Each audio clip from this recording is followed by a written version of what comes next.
नमस्कार दोस्तों, आप सभी का हमारे चैनल एम के प्रेरणा पर स्वागत है। दोस्तों, किस पाप के कारण स्त्रियां समय से पहले ही विधवा हो जाती हैं? दोस्तों, भगवान शिव और माता पार्वती कैलाश पर्वत पर बैठे हुए थे। तब माता पार्वती के मन में जिज्ञासा हुई और उन्होंने भगवान शिवा से प्रश्न किया, हे प्रभु, किस कारण से स्त्रियां समय से पहले विधवा हो जाती हैं? ऐसा वह कौन सा पाप है जो एक पतिव्रता नारी को भी विधवा बना डालता है? क्या स्त्री के विधवा होने के संकेत पहले से मिलते हैं तथा स्त्रियों का वह कौन सा अंग है जिससे ये पता चलता है कि स्त्री विधवा होगी या नहीं? इस प्रकार से प्रश्न पूछने पर भगवान शिव कहते हैं, हे प्रिय, तुमने उचित ही प्रश्न किया है। ये सत्य है कि कुछ स्त्रियों के भाग्य में जल्दी विधवा होना लिखा हुआ होता है, चाहे वह पतिव्रता ही क्यों ना हो, किंतु एक पाप के कारण स्त्री विधवा बन जाती है और स्त्री के शरीर का वह एक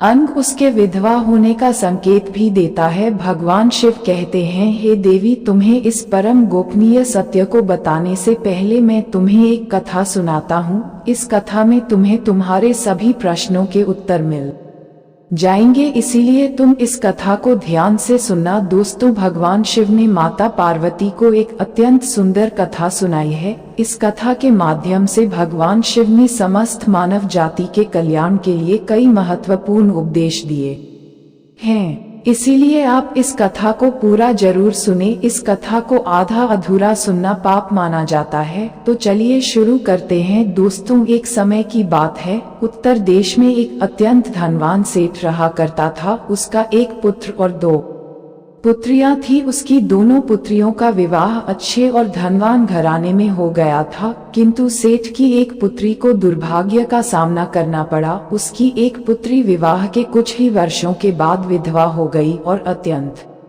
दुख में जीवन बिताने लगी। उस विधवा स्त्री का नाम था सुषमा। सुषमा अत्यंत सुंदर, गुणवान और पतिव्रता नारी थी, किंतु उसके भाग्य में जो अशुभ लिखा हुआ था वही उसके साथ घटित हो गया। सुषमा के पति ने विवाह के समय केवल सुषमा का सुंदर रूप और उसके पिता की धन संपत्ति देखी थी, जिस कारण से उसे भी जल्दी ही शरीर का त्याग करना पड़ा। बचपन से ही सुषमा के शरीर के अंगों पर उसके विधवा होने के लक्षण दिखाई दे रहे थे, लेकिन किसी ने उस पर ध्यान नहीं दिया था। सुषमा के पिछले जन्म के कर्मों के कारण उसे इस जन्म में विधवा होना पड़ा था। भगवान शिव कहते हैं, हे देवी, अब मैं तुम्हें सुषमा के पूर्व जन्म की कहानी सुनाता हूँ, उसे तुम ध्यान से सुनो। सुषमा का पिछले जन्म में एक ब्राह्मण के घर पर जन्म हुआ था। उसका नाम था रूपवती। वह ब्राह्मण राजा को अत्यंत प्रिय था, जिस कारण से ब्राह्मण का घर धन धान्य से भरा हुआ था। उसके पास बहुत सारी धन संपत्ति थी, जिससे ब्राह्मण बहुत ही उन्मत्त और गर्विष्ठ बन गया था। वह ब्राह्मण अपनी पुत्री रूपवती से बहुत प्रेम करता था, क्योंकि वह उसकी इकलौती पुत्री थी। रूपवती बहुत ही सुंदर थी और पिता के लाड़ प्यार से वह भी बिगड़ चुकी थी। उसके पिता उसकी हर इच्छा को पूर्ण किया करते थे, उसे कभी किसी चीज की कमी नहीं पड़ने दी। रूपवती ने अपने जीवन में कभी दुख नहीं देखा था और उसे अपनी सुंदरता पर भी अत्यधिक घमंड था। फिर जब रूपवती जवान हुई तो उस पिता ने उसका विवाह करने का सोचा, लेकिन उसकी एक शर्त थी कि जो भी रूपवती से विवाह करेगा वह उसके साथ उसके पिता के घर में रहेगा, अर्थात घर जमाई बनकर रहेगा। ब्राह्मण ने अपने सभी रिश्तेदारों को ये बात बता दी और चारों तरफ ये बात फैल गई। कई विद्वान और ज्ञानी पंडित रूपवती के घर पर उसे देखने के लिए आ गए, लेकिन रूपवती ने किसी को भी पसंद नहीं किया। रूपवती ने कई विद्वान ब्राह्मणों को अपमानित करके घर से बाहर निकाल दिया। फिर एक दिन एक अत्यंत सुंदर ब्राह्मण भिक्षा मांगने के लिए रूपवती के घर पर आया, जिसे देखकर रूपवती उस पर मोहित हो गई और अपने पिता से कहने लगी कि वह उसी भिखारी ब्राह्मण से विवाह करेगी। यह सुनकर रूपवती के पिता ने भी स्वीकृति दे दी और उस भिक्षुक ब्राह्मण को रूपवती से विवाह करने के लिए पूछा, तो उस भिक्षुक ब्राह्मण ने भी हाँ कर दिया और फिर रूपवती और उस ब्राह्मण का विवाह संपन्न हुआ। रूपवती विवाह के समय बहुत प्रसन्न थी, उसे उसका मनपसंद जोड़ीदार मिल चुका था। विवाह के बाद कुछ दिनों तक रूपवती अपने पति के साथ बड़े प्रेम से रहने लगी और उसकी सेवा करने लगी, लेकिन कुछ ही दिन बीतने के बाद रूपवती ने अपना असली रंग दिखाना शुरू कर दिया। रूपवती अपने पति को नौकर की तरह समझने लगी, उसकी आज्ञा का पालन करने की जगह पर उसे ही आज्ञा देने लगी। रूपवती अपने पति को भी उसके नाम से बुला लगी, खुद अपने पति के पैर दबाना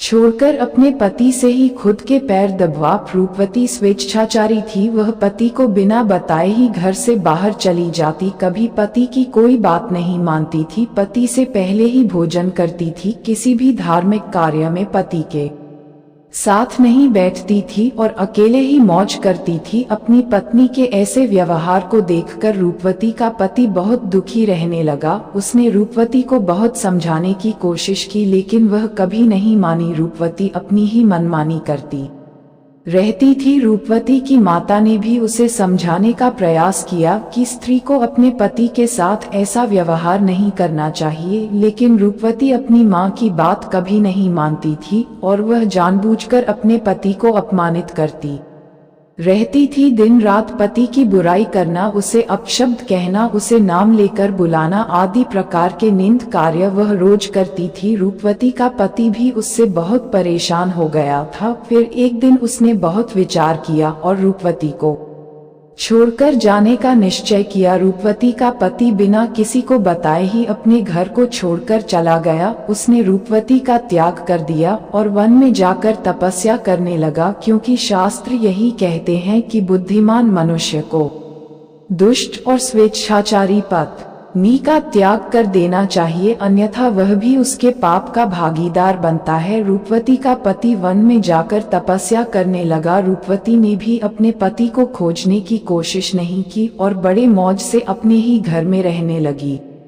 रूपवती की माता ने उसे बहुत समझाया कि वह अपने पति से विनती करके उसे वापस घर पर लेकर आए, लेकिन रूपवती कहती, जाने दो माँ, वैसे भी मेरा भिखमंगा पति किसी काम का नहीं है, उससे विवाह करके मैंने उस पर उपकार ही किया था, लेकिन वह मूर्ख मुझे ही छोड़कर चला गया है। ऐसे मूर्ख पति के साथ रहने से अच्छा है मैं अकेली ही रह लूंगी। मैं इतनी सुंदर हूँ कि कोई भी पुरुष मुझसे विवाह कर लेगा। रूपवती की ऐसी बातें सुनकर उसकी माँ भी दुखी रहने लगी। उधर रूपवती का पति ध्यान मग्न होकर तपस्या करने लगा और सांसारिक बंधनों से मुक्त होकर ईश्वर की भक्ति में लगा रहा। फिर कुछ दिनों बाद रूपवती के पिता के साथ अशुभ घटना घटी। उसे राज्य महल में चोरी करते हुए सिपाही ने पकड़ लिया और राजा को इसकी खबर दी। राजा उस पर बहुत क्रोधित हुए और उसका सारा धन संपत्ति छीनकर उसे कारागार में डाल दिया। उसका सब कुछ छीन जाने के कारण रूपवती बहुत गरीब हो गई। उसकी माँ और रूपवती अब दूसरों के घर पर काम करने के लिए जाने लगे। रूपवती के पिता तो कारागार में बंद थे, तो उसे और उसकी माँ को सारा काम करना पड़ रहा था। तब रूपवती को अकेलापन सताने लगा। घर में कोई पुरुष नहीं था, इसीलिए उनकी मदद के लिए भी कोई नहीं था। अब रूपवती को अपने पति की याद आने लगी, लेकिन रूपवती का पति तो वन में सन्यासी बनकर बैठा था। फिर रूपवती अपने पति को ढूंढने के लिए वन में चली गई, लेकिन उसे उसका पति कहीं पर भी नहीं मिला। वह वन में हर तरफ घूमने लगी, लेकिन उसे उसका पति नहीं मिला। फिर वह एक जगह पर विश्राम करने बैठी तो अचानक उस स्थान पर एक शेर आ गया और उसने रूपवती पर हमला कर दिया और उसी क्षण रूपवती के प्राण चले गए। मृत्यु के बाद 2 यमदूत रूपवती को घसीटते हुए यमलोक ले गए। यमलोक में जब रूपवती यमराज के सामने जा पहुंची तो यमराज ने उसके पाप और पुण्य का मूल्यांकन किया। यमराज कहने लगे, ये तो अत्यंत पापी